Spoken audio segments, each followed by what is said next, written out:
ম্যানমাৰত 7.7 প্ৰাবল্যত সংঘটিত হোৱা ভূমিকম্পৰ পাছত 8.8 প্ৰাবল্যত ৰাছিয়াত সংঘটিত হোৱা ভূমিকম্পই গোটেই বিশ্বজুৰি চলিত হৈ পৰিছে। ক'ৰবাত অট্টালিকা হৈ পৰিছে, ক'ৰবাত সাগৰৰ পানী ওপৰলৈ আহিছে, আৰু যিটো ভলকেনো বহুত দিনৰ পাছত মানুহে ভলকেনো দেখি গোটেই পৃথিৱীৰ মানুহে হতভম্বিত হৈ পৰিছে। ভূমিকম্পৰ উৎপত্তি ক'ত কেনেকৈ হৈ তাৰ ব্যাখ্যাৰ বাবে যিবোৰ তত্ত্ব আছে তাৰে ফলক বিৱৰ্তন তত্ত্বটোৱে সবাতোকৈ সম্প্ৰতি তথা গ্ৰহণযোগ্য তত্ত্বৰূপে বিবেচিত হৈছে। সেই তত্ত্বমতে পৃথিৱীৰ ভূতক বা খোলাটো এটা পৃষ্ঠত গঠিত নহয়, সি কেইবাটা অংশত বিভক্ত, ফ্লেট ৰিভলিউশ্যন বা ফ্লেট ছিষ্টেমত বিভক্ত। ইয়াৰ প্ৰতিটো অংশকে ভূতক বা খোলা বোলা হয়। খোলাবোৰ গতিশীল, খুব কম যদিও বস্তুটো 3 পৰা 6 চেণ্টিমিটাৰ বেগত গতি কৰি থাকে, মুভমেণ্ট কৰি থাকে, আৰু গতিৰ ফলত ফলকবোৰৰ সীমাত প্ৰবল চাপৰ সৃষ্টি হয়, প্ৰেছাৰৰ সৃষ্টি হয়, আৰু সেই চাপ সঞ্চিত হৈ বেছি হৈ গৈ থাকিলে এটা সময়ত সি চুটি বা ফাকেৰে বা কোনো দুৰ্বল অংশদি তৰংগ ৰূপত নিৰ্গত হয়।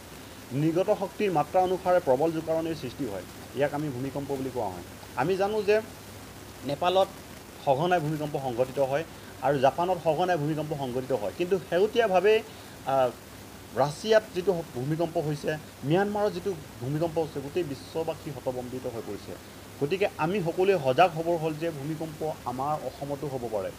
গতিকে আমাৰ ঘৰবোৰ ভূমিকম্প প্ৰতিৰোধ ব্যৱস্থা কেন্দ্ৰ কৰি আমি ঘৰবোৰ বনাব লাগে আৰু সকলোৱে সজাগ আৰু সচেতন হৈ থাকিব লাগে। জয় অসম।